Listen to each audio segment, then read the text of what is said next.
It's actually funny because Wolf and I talked about this just like 2 weeks ago. On one hand, it was a huge honor and it was really nice to be the casters who were able to just present those players to the StarCraft 2 universe, because even though a lot of people claim that they followed the Brood War scene, the scene in Brood War is actually like really small. So right now we have such a huge audience in StarCraft 2 and most players never even heard about the Brood War players. But the problem was at the same time that was really, really challenging, because we had to kind of try to please the hardcore Brood War elitists that are now watching their favorite idol, the player that they've been following for years and years. And at the same time, we had to be fair towards the GSL players that they're facing. For example, issues like GSL players not being able to prepare for the games in depth. That's a real thing. That's not something that we just made up. We talked actually to a lot of the GSL players and asked them what their feelings are about the games. And usually they prepare for the games in depth and analyze VODs, and they couldn't just do that. So we had to find a balance between talking about the KeSPA players in the way that they deserve, because they've been like heroes of esports in the past, but at the same time we also had to talk about how they are now playing in StarCraft 2. It's a completely different game. So some of them just weren't there yet, and we always try to find the balance of actually telling the audience that they have what it takes to get on this high level in StarCraft 2 as well, their training regime and of course also their talent, their skills, but at the same time they were lacking the experience, and that's something that we had to talk about too. So at some points it was a little bit of a loss-loss situation, because whatever you say, there will be one part of the audience that won't be pleased with what they hear and they will react accordingly. But just in general, casting those games was amazing. It was really awesome. And it was great to see, for example, Flash play, JDOM play. It was really nice to see them, especially over the course of several weeks. While we had the WCS, and in the first round you could see that some players were struggling a little bit and had a lot of problems. And then 2 weeks later, when they were playing the next match, they improved so much that it was really mind-blowing. You could really see how much they train, how they prepared for their opponent and their matches. That was pretty cool, and that's a process that is still ongoing, even though we have a couple of them who already do quite well in Code SS, for example, Rain.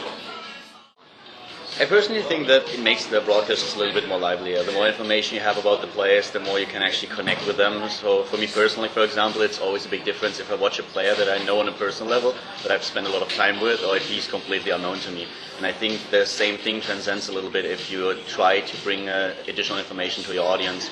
For us, it's of course a little bit easier to have information on the Korean players, but at the same time, we don't really have as much information as we would like to have, because sometimes we are really restricted by the language barrier, and that we cannot talk to all of the players on such a level or in depth as we really would like to.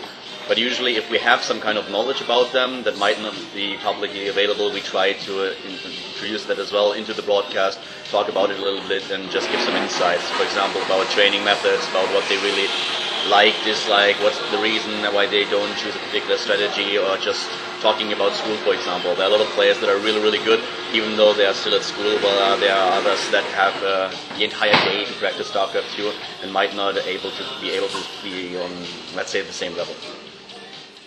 I think there are two sides to it. For once, my history in esports, like I started out when I was still at school, and when I was just finishing school, going to university. So it's not really uncommon for me to cast to odd hours, or to cast after I spent the entire day at university, or even at the job when I had vacation, for example, and chose to do like a job somewhere in order to get some money. So casting after work is not really something that I wasn't used to before. I'm actually pretty used to doing that, so I don't mind the hours. And the other thing is, casting is fun. I like it. I love esports, and it's my passion. That's why I do it and why I love it. So doing a little bit more is not a huge problem for me. But at the same time, it's also a bit of a job to me right now. So just bringing in the extra hours is what I think people should do that actually work in this industry, because most of the time you don't really have to put that much time into it as if you compare it to a normal office job. If you work in an office, you have at least 5 hours, sometimes 6 hours a week. You work at least 8 to 10 hours each and every day. And whereas casting is a little bit more stressing and a little bit more harder, because you have to focus the entire time, you have to entertain the audience, you can't just take a break for like 10 minutes or 20 minutes at some point during the day. It's also something where I think that people should really be willing to spend this time into the job. So it's just a mixture between the two of them, I guess. Work ethic on one hand, and on the other hand, just the love for esports in general, and for StarCraft 2 in particular. For now, it definitely is, but I expect the next season to be even better. The thing is, right now, we always said that the Code A qualifier is so hard because there's so many good players that try to get into Code A, and this is definitely true. But now we have to think about what happened. We have suddenly all those KeSPA players that are really, really good. The KeSPA teams, some of them are huge, and they have a lot of good players. Not only the names that you know, but also a couple of beat teamers that have been focusing on StarCraft 2 a little bit more than on Brood War, for example. So now there's an entire new player community that tries to get into Code A. So the amount of good players that's out there is just incredible. Now the qualifiers are even a lot harder than they were before. So many good players were not able to qualify even though they got into the finals. For example, Yonghwa, he double all killed in the GSTL, and the guy lost to Baby with the 2-0 in the last round of the Code A qualifier. So suddenly we have a guy like this not even in Code A, he's still in Code B. So if you think about that, that's actually a little bit mind-blowing. And that's why I think that the level will still increase. The KeSPA players will do really well. You can see that with Rain and with players like Roro, but also others will just now push into Code A and try to get in the slot in Code S as well. So I guess that from now on, the skill in the GSL just in general will further improve.